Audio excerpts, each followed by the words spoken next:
Hello, everybody, and welcome again to Procrastinator's Pit Stop. Today we have with us Mark Collins, a pastor and coach. Mark's mission is to empower Christian men to live the life they were created for, free from the fear of failure and imposter syndrome. Through his Bible-based life master course and book, he has coached over 500 individuals in overcoming obstacles using scriptural tools for lasting transformation. Mark, welcome to the show. Thanks, Chris. Glad to be here. We're happy to have you here. Now, before we get too much into the show here, we do have an icebreaker on the show. And your question today is, Mark, which historical figure would you choose to have dinner with and why? Yeah, that's a great question. I'll take all of the biblical ones and set them aside. And one of the people in history I really loved to learn about was Theodore Roosevelt. Just because, obviously he was a former president, but self-made man, political figure, but he did so many amazing things, including creating national parks and all of the other things he had, dealing with asthma growing up. And it just was a really inspiring story to me, a person who really did a lot with his life. So I'd love to have dinner with that man and pick his brain a little bit on how to be a better person. It's, uh, it's a very interesting choice. I think I'd want to go for that one. Wonder what you have to say. All right, let's dig into it a little bit. Why don't you tell us a little bit about yourself, Mark, and your journey and how you got to be where you are today? Yeah, I appreciate that. Grew up in a military family, so that means, at least for us, that we moved a lot. I tell people that until I was 12 years old, I lived in 5 different states and one foreign country. So that means that every 2 years of my life, from birth till sixth grade for me, I lived in a separate place. So it brought about a couple of things. One was a love of new places, new locations. The other was kind of this understanding that sometimes you move quite a lot, and that nomadic kind of lifestyle kind of carried into my adulthood as I moved to California and did the things I did to try and become a success. So my dad was a really strong individual, and because of that, right, he was a person that I tried to measure up to, kind of like the Theodore Roosevelt type. Um, but always kind of felt, at least in my own life, that I never really measured up to who he was, which brought me on a journey of personal development, trying to figure out some things in my life. Procrastination coach is one of the things I really love. Love that title and what you're doing with it, because I think there's a lot of aspects in what I dealt with in my own life and wanting to become better than the person I saw myself being, wanting to really succeed and to achieve, and finding myself holding back from it. And so for me, it was a journey of personal development, unpacking, kind of figuring out that guy on the inside. How do I get him to come out? How do I, become the person on the outside that I see on the inside?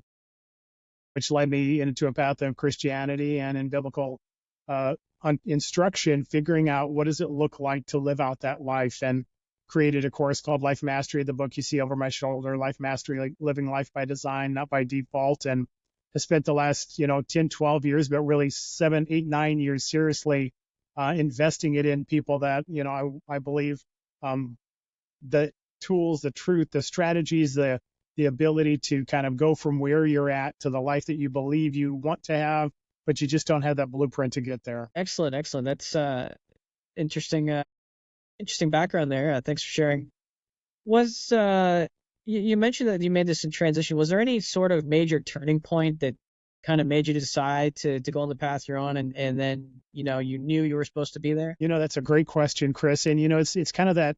I don't know if it is for everybody, but it certainly is a lot of the people that I work with, that there's this sense on the inside that there's more than the life that you're living.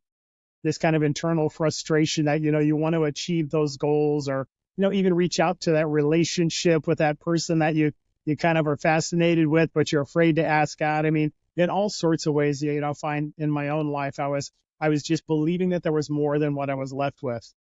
And so rather than the life I was left with, I just continued to pursue it, multitude of ways and personal development programs and different things that I did that, had effect and had value. They just didn't have the transformation that I needed. There were habits I had to maintain to try and maintain where I was at, but they really weren't that transformation of really unleashing the person on the inside, as I talk about with the people that I work with, unleashing that, what I call the hero in hiding. That guy or even woman, it's, universal, I believe, that there's a person on the inside that many times we believe we are. And so it wasn't a epiphany. It wasn't a sudden understanding. It was just this belief system or belief inside of me, right? If you're spiritual, you could say it was a spiritual thing or whatever, a belief, a knowing. But I don't know where it came from, but it was certainly something that was inside me. And I find it common with a lot of the people I work with as well. It's not identified. It wasn't somebody saying you're more than this, although there's speeches and opportunities for people to do that. It was just this sense on the inside that this isn't everything, but how do I get to that place I want to be? Well, it looks like you've certainly taken that and run with it. I mean, you've got a book and a course. Everybody says that writing a book is 95% procrastination and 5% writing. Yeah. How true did you find that in your case? It's interesting that you'd say that. Procrastination is definitely something I dealt with really in my academic years, right? Going to high school and college, I was that guy that would put off to the very end those assignments, whether it's the night before or the last week before the assignments due.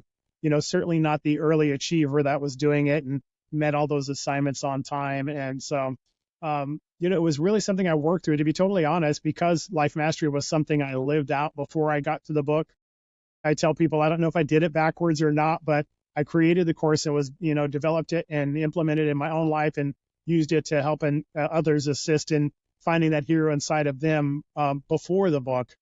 My mom and my wife actually were instrumental in getting me to write it because I wasn't planning on it, but they said I should. And so it really wasn't a procrastination issue as much as it wasn't a top of the mind desire. The course and investing in others was, but yet I think perfection more than procrastination was a challenge, and wanting it to be perfect, wanting it to be great. And how do you deal with it? At least for me, it was understanding that, as they say in success marketing, good enough is got to be good enough, because if you wait till it's perfect, it'll never be finished.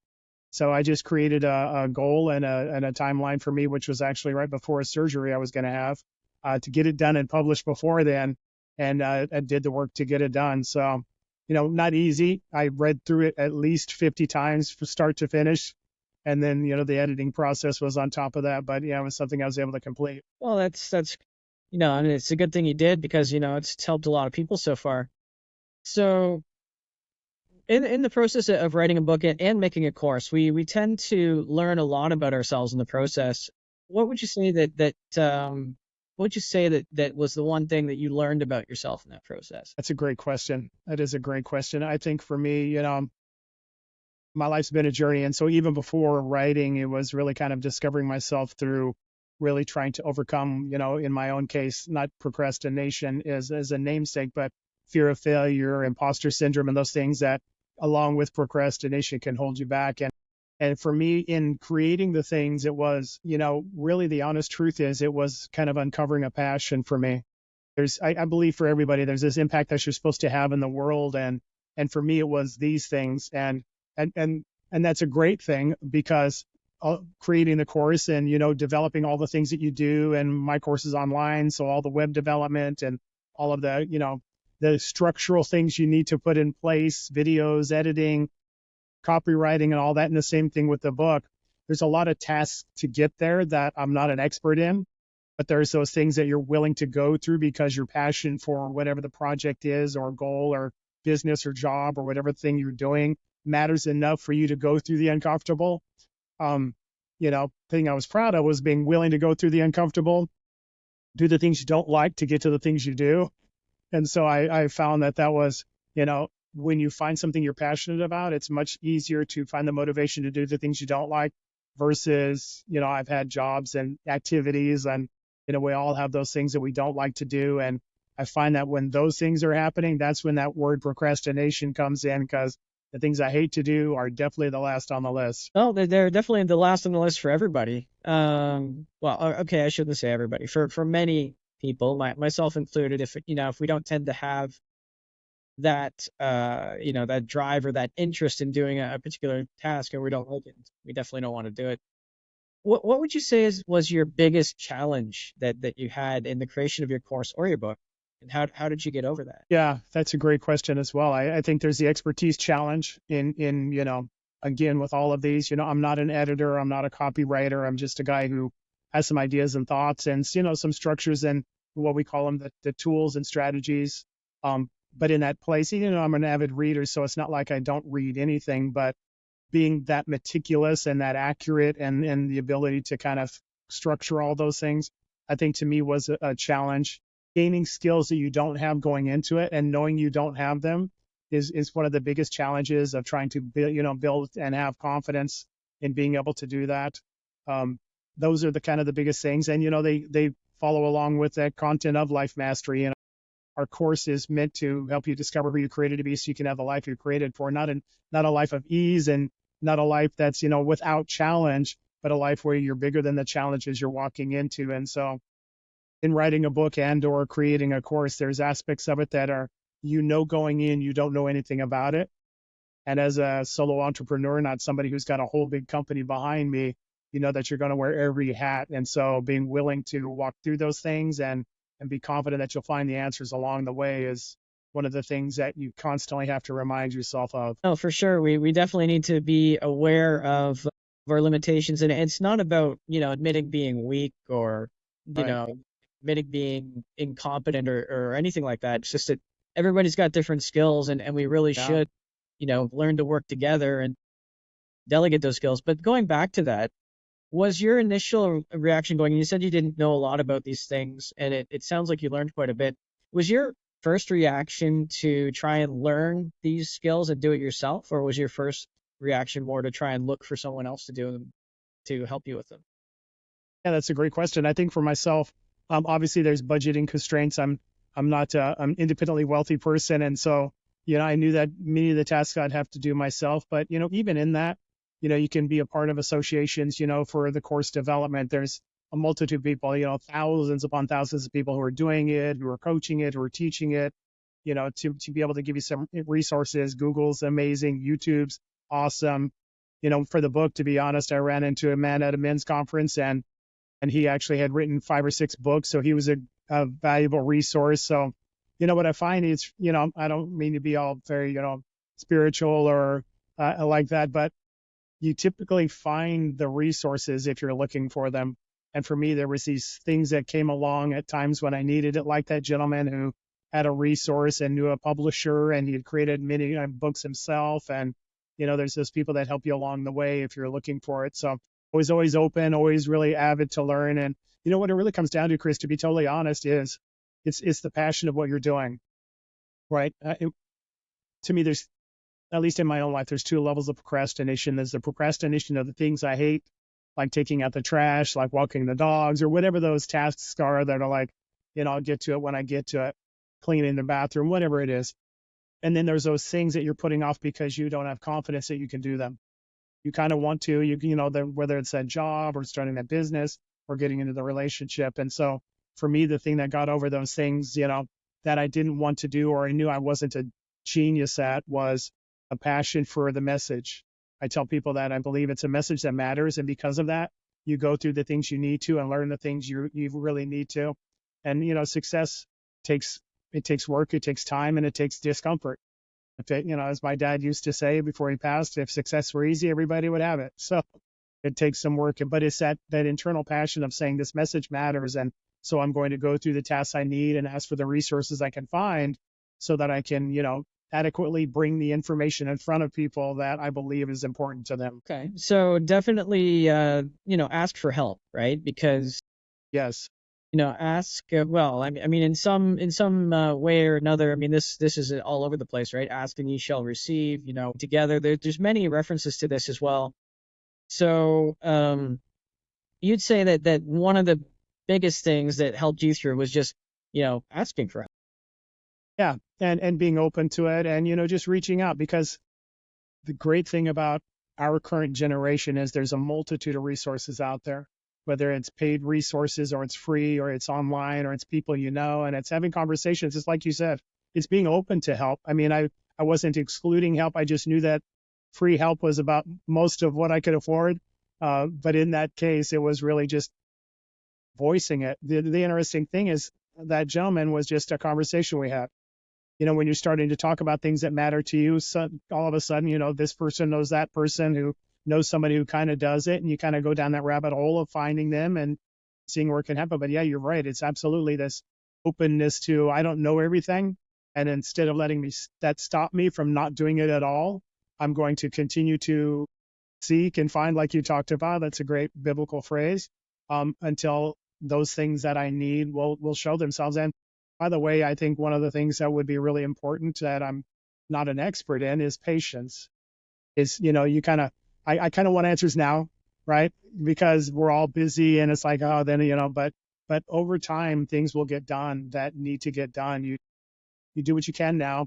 You ask for the resources where they're available, and you know that it'll work its way out in whatever form it needs to. Actually, you hit a pretty big point there, the instant gratification.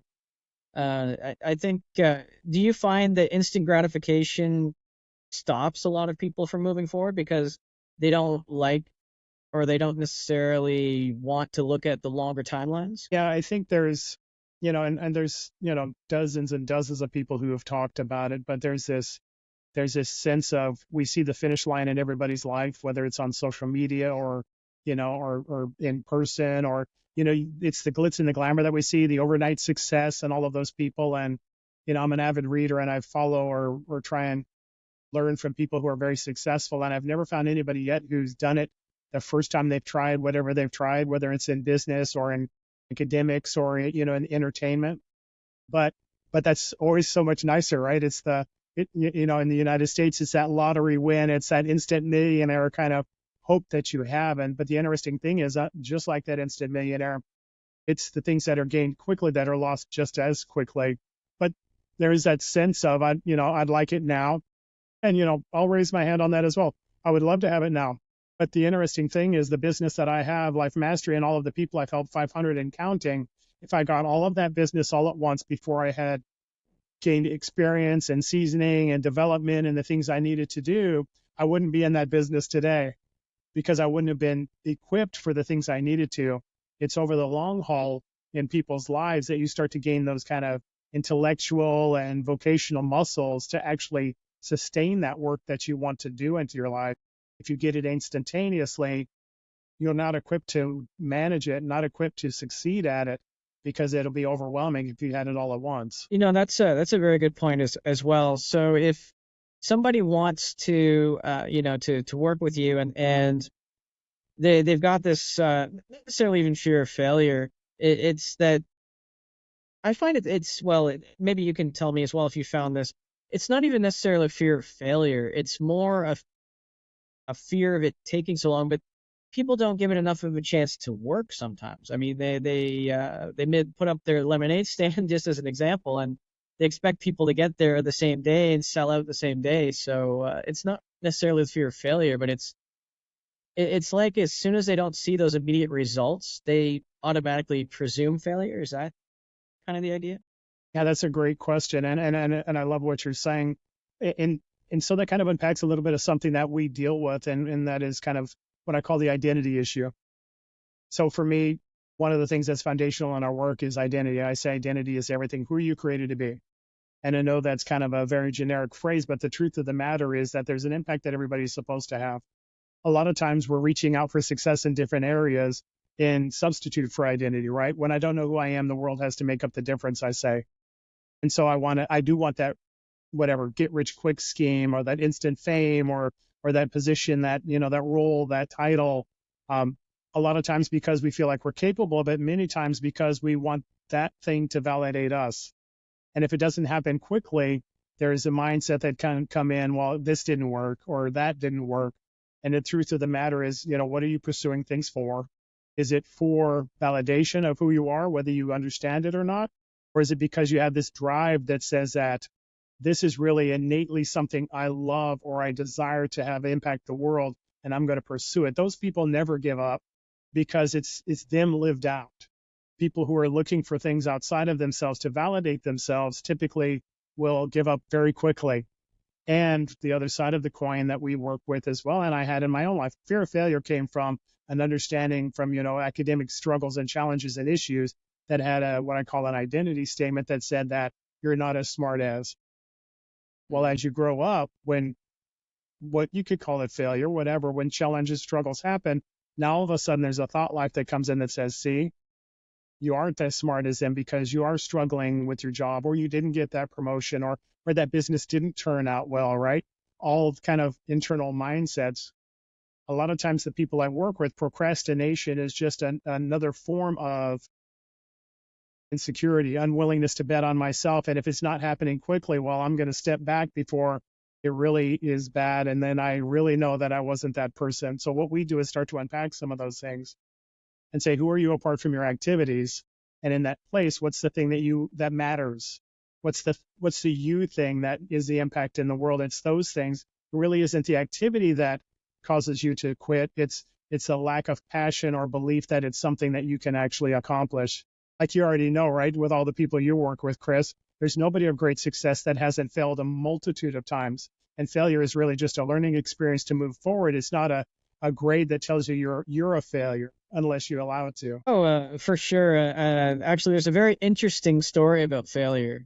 The biggest failure in the history of the world. It's funny because he's at first the one of the examples of the biggest failures in the world, but he's also one of the most renowned people in the history of the world.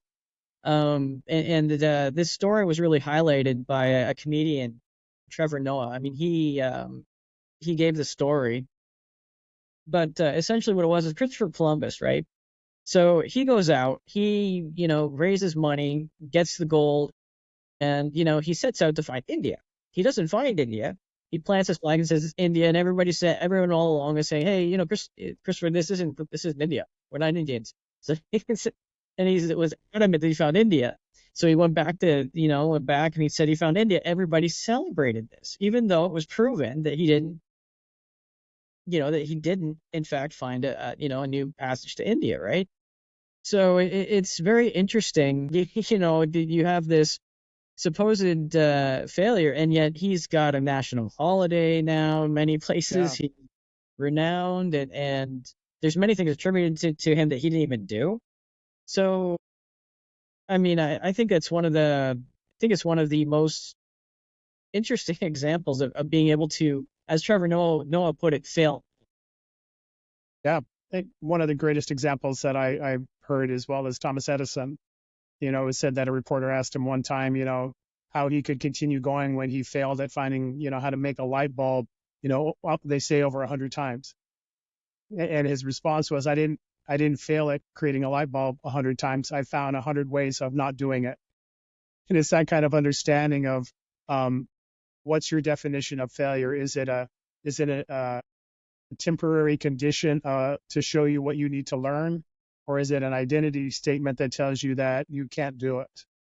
Depending on your definition will depend on if you walk through it or if you allow it to stop you. So there's a very good definition of fail. It's an acronym. I really wish that I'd heard of it. I'm not sure if you've heard of it. Maybe you have. This came out of actually a theatrical school in London, England. One of the people that I was coaching, their daughter was going to theatrical school there. And they said that fail stood for first attempt in learning. Yeah. Yeah, I think that's great as well. So, multitude of ways of showing that it's not a identity statement or an end point. It's just your moment in time that you get to move forward from, whatever that area is that you're trying to succeed at. Exactly. And you brought up another really good point too about social media and this sort of imposter syndrome, how we feel like sometimes we're not in the same room, or when we're in the same room. But if you look at all the great minds of the world and all the real true successes, they all say pretty much the same thing in one way or another, and it boils down to, if you're the smartest person in the room, you're in the wrong room. Yeah. Yeah, absolutely. And again, it's judging your success or level of accomplishment by a snapshot in somebody else's life without knowing their journey to get there. I remember years ago, there was this actor who was a overnight success, and he was being, lauded for being, oh my gosh, you went from, a carpenter a week ago to now you're in movies. And, his name was Harrison Ford. And you hear the stories of him afterwards, of struggling, of halfway starving, of knowing actors because he was trying to do carpentry work in their homes to make ends meet because he wasn't doing he wasn't getting roles and doing those kind of things. And you see that snapshot of success and you hear the quick story of, I was this and now I'm that, without realizing the journey in between. Everybody's got the journey in between where they're persevering in the midst of a bunch of challenge and struggle and falling down and getting back up. So, you know, the more we can make people aware that there can be a struggle along the way, but you can do it, the more they'll have that perseverance, like you said, of not giving up at the first hiccup in whatever it is, the business, the role, the job, the education, whatever the thing is that they're going for. I like that you mentioned the journey too, because a lot of times we don't even focus on the journey, and then we get to where we get to supposedly where we're going, and we feel unfulfilled because we missed out on everything we did to get there. Yeah. Yeah, absolutely. And I find that in my work as well, that you're looking so intently at the destination, you're not realizing how you're developing along the way, and or you're trying to rush through the journey because you don't like the challenging times. But it's in those places where you really start to grow and mature and find out who you are. And the people that I work with in Life Mastery, it's really starting to unpack those things, because your life is a journey. It's not a moment in time, and being able to walk through it in a way where you understand who you are and your circumstances don't tell you who you are, gives you the ability to walk through it and have more perspective. Oh no, no, perspective is very important. It's something that I think we tend to lose sight of, especially in society now. We're told from a very young age what we should be chasing. I mean, I fell into the same trap. I chased the almighty dollar, and it almost cost me everything. So I'm definitely no stranger to influences and needing some perspective sometimes. So how do you tell your clients that to sort of keep the perspective? But for me, it comes down to what matters. And so for us, it's really first off understanding identity matters more than your accomplishment.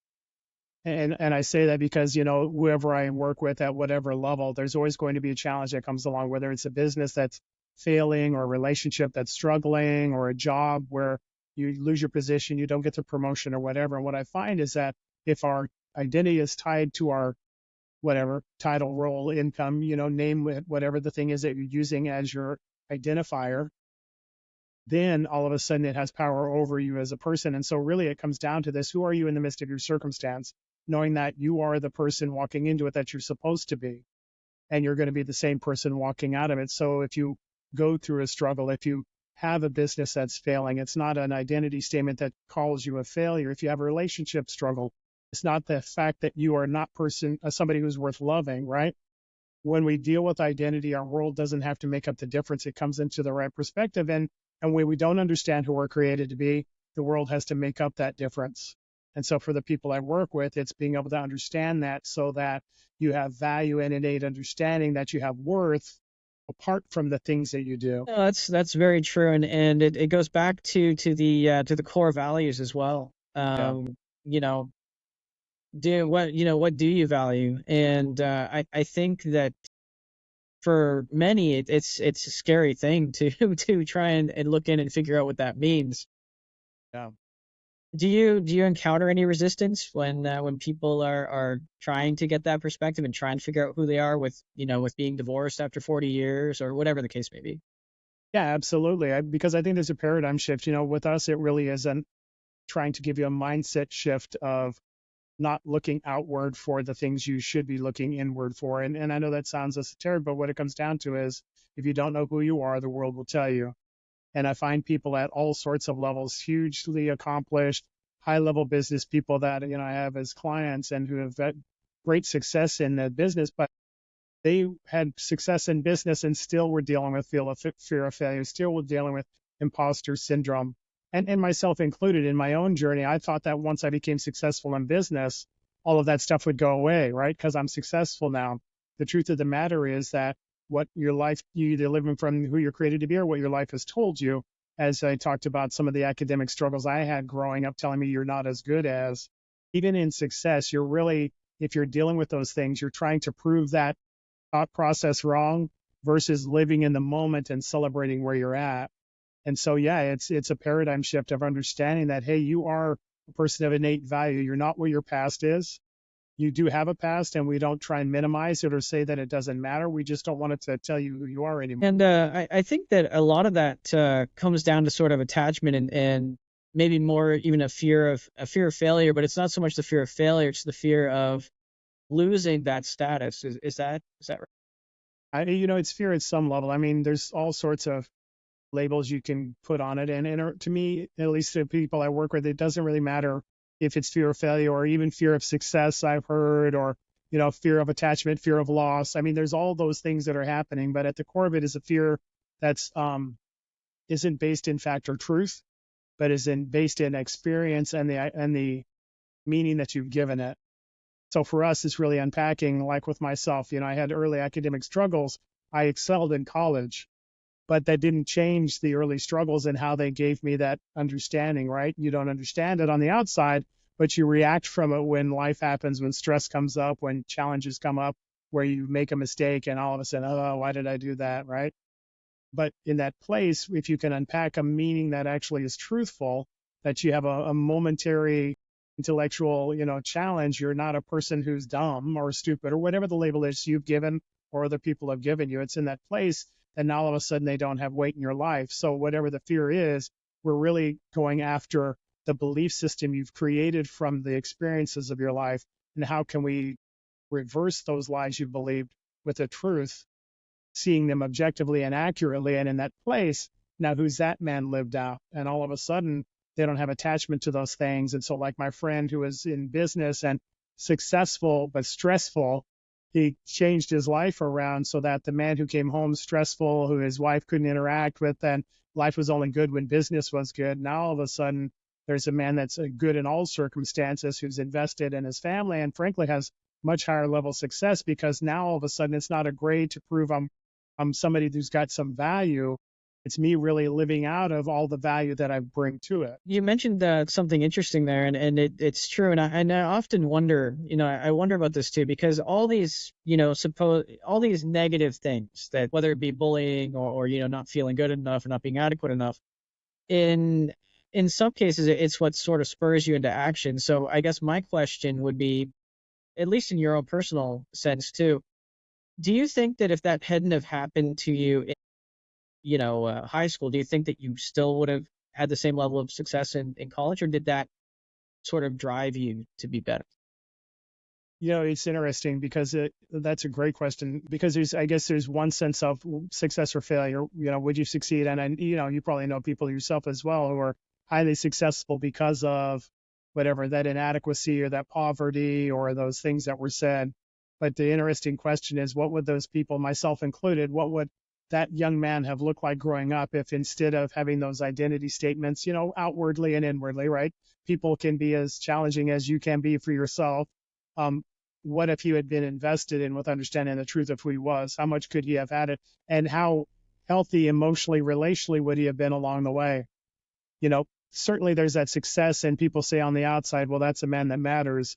The truth of the matter is I had success in business and challenge in relationship, much like that friend Brett, who was one of my clients. He was, great in business. On the outside, he looked great. So all of those earmarkings are there.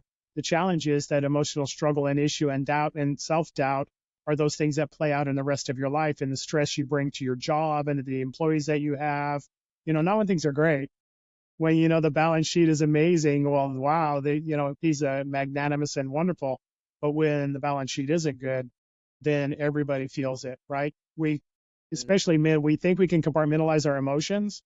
But that's just a lie. I mean, that's, scientifically and relationally proven. But the truth of the matter is who you are at work and the stress you have at work carries into home and how much you're available. So for me, I mean, short answer to that question, the success was one thing, but the emotional toil and the relational strife that came along with it were things that have, and people, right, Chris, who are, wow, they're amazingly successful. And then you kind of hear the stories about their life and they're kind of a disaster otherwise.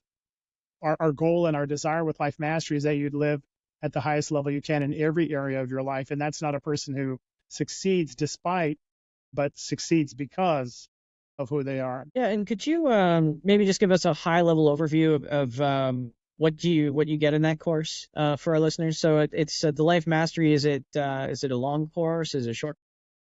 Good question. It's 14 lessons, about 7 hours of teaching. It's what I call a fully robust course that takes you from hurt to healed, from bound to free. And so first thing we talk about is we start to unpack identity. Who are you apart from your things? And we have some tools there, an I am statement, celebration list, and an accomplishment list. So you start to get a full picture of who you are, right? Start to celebrate who you are apart from the things that you're doing.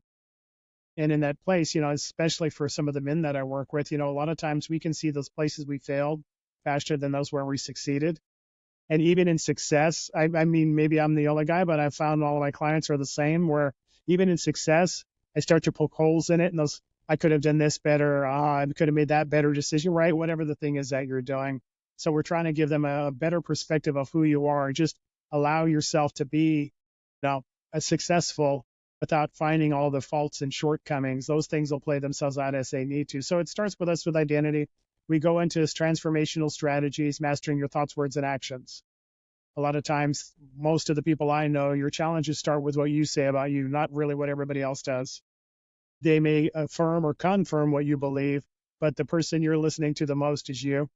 And so how do you align your thoughts with who you are, so that as you're walking through those areas, you're giving yourself the ability to be at your best, to maximize who you are in all the areas of your life? Sometimes the things that hold people back in business, in their job or whatever, is their thought life. They hesitate in that decision. They don't go for that promotion. They don't go for that next thing because there's this arm wrestling match on the inside of their head of I can't, I am, I'm not. So mastering your thoughts, words, and actions are the transformational strategies we use. And then we unpack it in life. So it's the 4 pillars of life mastery as well. So it's 14 lessons. And for me, what I tell the people I work with is, it's where our goal is transformation, not completion.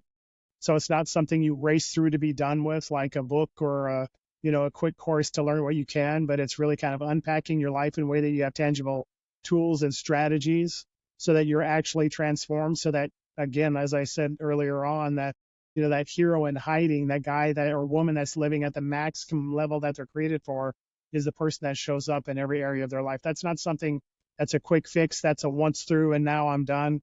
But it's something where you go as far as you can, as fast as you want, and go as deep as you desire, so that you can have those results in your life. Okay, yeah, thank you for that. And yeah, it's true. Okay, so 14 modules, about 7 hours, and you got these tools, and and you're totally right too. So when you're done, I mean, even when you're done, you're not done. You go back and you keep applying these tools to your life, and you just live the best life that you were created to be here for.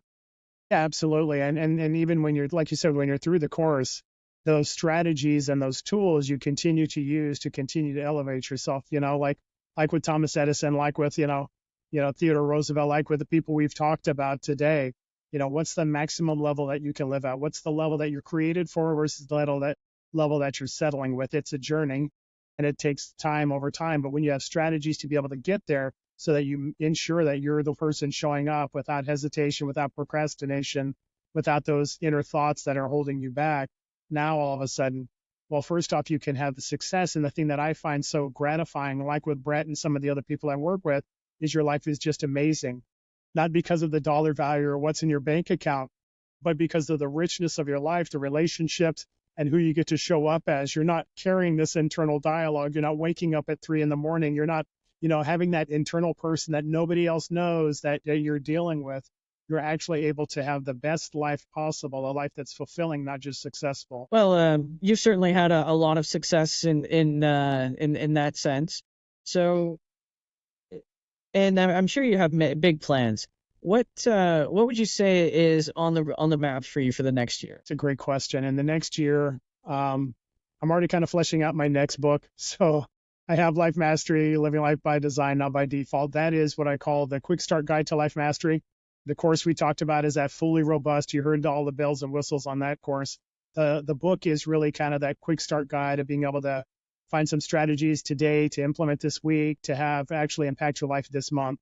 But along with that, one of the things that inspires me, maybe you also, Chris, is those kind of places of encouragement, those stories of success. And so I'm working on a second book, and it's, life mastery, motivation, stories to motivate you towards your success.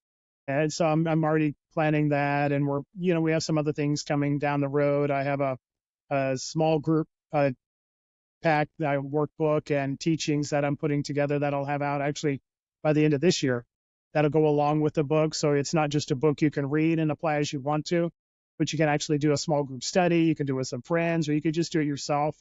There'll be online resources for that as well. So, and a few things after that. So, I mean, I have, those probably won't be in a year, but those are kind of the things I have that are on the front burner right now.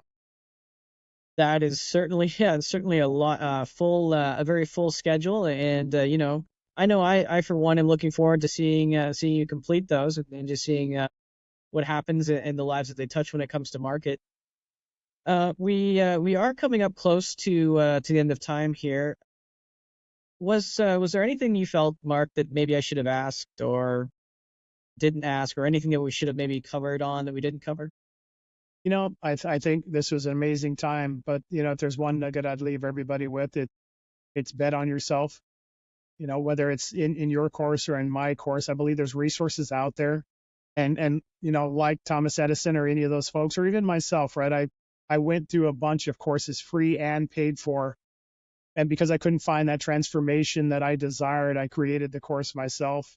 Um, there's something out there for you, wherever you're at. If you're at that level of success like Brett, where you're doing 6, 7, 8-figure deals, but there's this thought life, there's this inner life that you want to get rid of, or you're like Vance, who is great at work but not good at home, and you're trying to become that person, or you're like Evelyn, who really wanted to feel like she was a person of value, even though she was a woman of success, right? Bet on yourself. That's the only thing that is intangible. That's the only thing that you need. The resources in the course will come. I believe mine's great, and Chris has great work as well. But what it really comes down to is, are you willing to bet on yourself one more time? If you do that, if you don't give up on yourself, you'll get to that place of being that person who's fulfilled. So it's that one nugget that I try and give everybody I talk to. That is a good one. Go all in on yourself. No Yeah. folding. Yeah. Always go all in. And yeah, so that brings us to the conclusion. But before we go, what is the best way for our listeners to get in touch with you, Mark, in case they have questions for the Yeah, course? absolutely. I'm trying to be a one-stop shop, so I have a website. It's freedom-4-life.net, freedom-4-life.net. I have my Life Mastery course out there. You can purchase my book out there. Obviously, these other sources and resources I talked about will be on my website. There's an email address out there as well. So, yeah, if you want to get me, that's the best way to do it, and you'll have everything I can offer, all the resources I have in that one place. Excellent. Well, thank you so much for joining us today, Mark. And to all our listeners, we will be putting that website in the description. So, don't worry about maybe not getting it down the first time. And, again, thank you for tuning in and listening for your motivation and inspiration. And, if you can't find that motivation or inspiration for yourself today, maybe go out and be that inspiration or motivation for someone else. And we'll see you again next time.